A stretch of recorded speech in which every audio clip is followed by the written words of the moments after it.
एक बार की बात है, शहर में सर्दी का माहौल होता है। हर जगह बहुत सन्नाटा छाया होता है। रवि शाम को कॉलेज से घर आ रहा होता है। इतनी ठंड है आज, कोहरे में कुछ समझ ही नहीं आया। पता नहीं मैं किस रोड पर आ गया। एक तो ये सड़कें ठंड में इतनी सुनसान हो जाती हैं, कुछ समझ में नहीं आ रहा कि मैं रास्ता किससे पूछूं। तभी उसे थोड़ी दूर एक आदमी दिखता है जो साइकिल लेकर जा रहा होता है और उसके पास बहुत सारे गुब्बारे होते हैं। उसने सफेद कपड़े पहने हुए थे और उसकी गर्दन टेढ़ी थी। भैया, क्या आप मुझे बताओगे ये रामपुर के लिए रास्ता किधर जाता है? मैं जरा रास्ता भटक गया हूँ, क्या आप मुझे बताओगे? रामपुर जाना है, चलो मैं भी वहीं जा रहा हूँ, छोड़ देता हूँ, मेरी साइकिल पर बैठ जाओ। रवि गुब्बारे वाले की साइकिल पर बैठ जाता है और उसके साथ रामपुर की ओर चला जाता है। रास्ते में रवि आदमी से बातें करता है। भैया, आपका नाम क्या है? आप कहाँ के रहने वाले हो? और आप इतनी रात को गुब्बारे बेच रहे हो? इतनी रात में कौन गुब्बारे खरीदता होगा? मेरा नाम भूतिया गुब्बारे वाला है। अब क्या करूं, बचपन से शौक है बेचने का, जाता ही नहीं, कोई नहीं खरीदता, तुम ही एक ले लो। भूतिया गुब्बारे वाला, ये कैसा नाम है? और ये रामपुर का रास्ता कितना दूर है जो अभी तक आया नहीं? कहीं हम रास्ता तो नहीं भटक गए? तभी गुब्बारे वाला साइकिल रोक देता है। रवि के उतरते ही गुब्बारे वाला अपने भूतिया रूप में आ जाता है और गुस्से में रवि को बोलता है, ले लो गुब्बारे ले लो, मैंने कहा था ना गुब्बारे लेने पड़ेंगे, तो लो। कौन हो तुम? और ये तुम्हारी शक्ल को क्या हो गया? अभी तक तो तुम ठीक थे। भूतिया गुब्बारे वाला जोर जोर से हंसने लगता है और वो उसे मार देता है। इतना बोलकर वो उसका शरीर पेड़ से टांग देता है और साथ में एक गुब्बारा भी लगा देता है जिस पर एक बड़ी सी स्माइली बनी होती है। फिर वो अपनी साइकिल पर वहां से चला जाता है। गुब्बारे वाला प्रतिदिन कॉलेज के पास जाता और फ्री में दिन भर गुब्बारे बेचता, बच्चों को गुब्बारे देता और कुछ घंटे वहां रुककर शाम को अपने घर चला जाता। कुछ दिनों बाद मुकेश को किसी काम से बिलासपुर जाना होता है। वो अपने घर से कार में निकलता है, पर आधे रास्ते में मुकेश की कार खराब हो जाती है। तभी उसकी नजर एक गुब्बारे वाले पर पड़ती है जो साइकिल लेकर आ रहा होता है।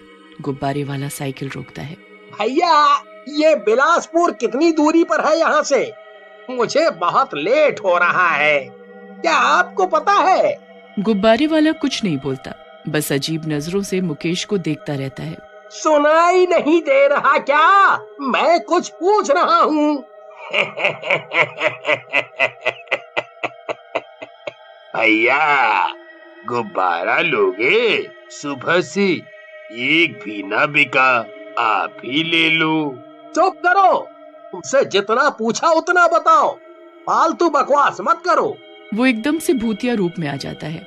उसे रूप बदलता देख मुकेश के तोते उड़ जाते हैं। इससे पहले कि मुकेश कुछ कर पाता, वो मुकेश को पकड़कर गुब्बारे के अंदर उसका सिर डाल देता है, जिससे सांस न मिलने पर मुकेश की मौत हो जाती है। भूतिया गुब्बारे वाला उसे पेड़ पर टांग देता है और उसके साथ स्माइली वाला एक गुब्बारा भी टांग देता है। मुकेश और रवि की इस तरीके की मौत के बाद शहर में तहलका मच गया था। हर कोई यही सोचता कि आखिर उन दोनों की मौत कैसे हुई। ये खबर अखबार और न्यूज चैनल्स पर सनसनी बन गई। पुलिस जल्द से जल्द कातिल को पकड़ने के लिए दिन रात मेहनत करने लगती है। कुछ दिनों तक कोई खबर नहीं मिलती। फिर कार्रवाई के चलते पुलिस रवि और मुकेश की माँ को थाने में बुलाती है। रवि की माँ, आप बताएं, क्या आपके बच्चे का कोई दुश्मन था, कॉलेज या बाहर? नहीं सर, मेरे बेटे की किसी के साथ कोई दुश्मनी नहीं थी। पुलिस समझ नहीं पाती कि आखिर इनकी मौत हुई कैसे और दोनों के पास से गुब्बारे क्यों मिले। ये गुब्बारे वाला ही होगा, तभी इनके पास गुब्बारा छोड़कर गया। पुलिस पता करने लगती है कि इस शहर में कौन गुब्बारे वाला आता है। कुछ दिनों बाद पुलिस को राजन का शरीर मिलता है पेड़ से लटका हुआ। उसके पास भी एक स्माइल वाला गुब्बारा रखा मिला। लगता है ये सारी मौत का किस्सा कहीं न कहीं एक दूसरे से जुड़ा हुआ है। अभी तक की सबकी मौत एक ही तरीके से हुई है, मतलब कि इन सब को मारने वाला कोई एक ही सीरियल किलर है। पुलिस गुब्बारे वाले सीरियल किलर को ढूंढने लगती है। पुलिस को उस आदमी के बारे में पता चलता है जो शहर में गुब्बारे बेचता है। छानबीन करने पर पुलिस को एक चाय वाले से पता चलता है कि एक गुब्बारे वाला आदमी प्रतिदिन कॉलेज के सामने खड़ा रहता है। पुलिस कॉलेज में पता करती है मुकेश, रवि और राजन के बारे में। उन्हें पता चलता है कि ये सब 5 दोस्त हैं, जिनमें से 3 मर गए, अब 2 बचे हैं। अगली शाम राज कॉलेज से बाहर आता है और अपनी बाइक से घर जाता है।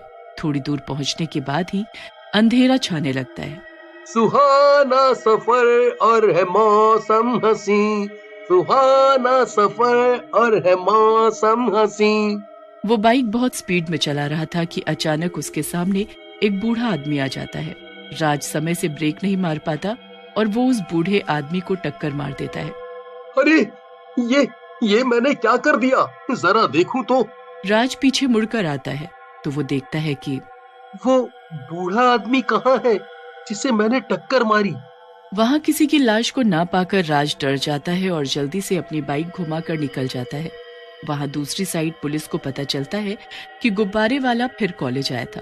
अरे साहब, गुब्बारे वाले ने बच्चों को फ्री में गुब्बारे दिए और फिर कुछ घंटों बाद दूसरी ओर चला गया।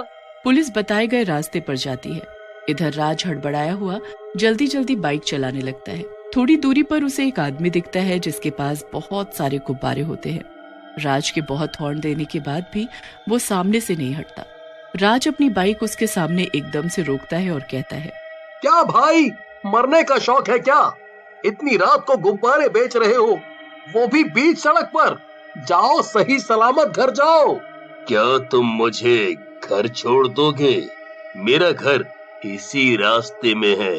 अगर तुम बुरा ना मानो तो मैं तुम्हारी बाइक पर बैठ जाऊं। भाई, आपके पास गुब्बारे हैं, इनकी हवा निकालो और उड़कर चले जाओ। गुब्बारे वाला उसे एकटक अजीब नजरों से देखता रहता है और कुछ नहीं कहता। गुब्बारे वाला उसकी बाइक पर बैठ जाता है और राज की बाइक पर गुब्बारे बांध देता है।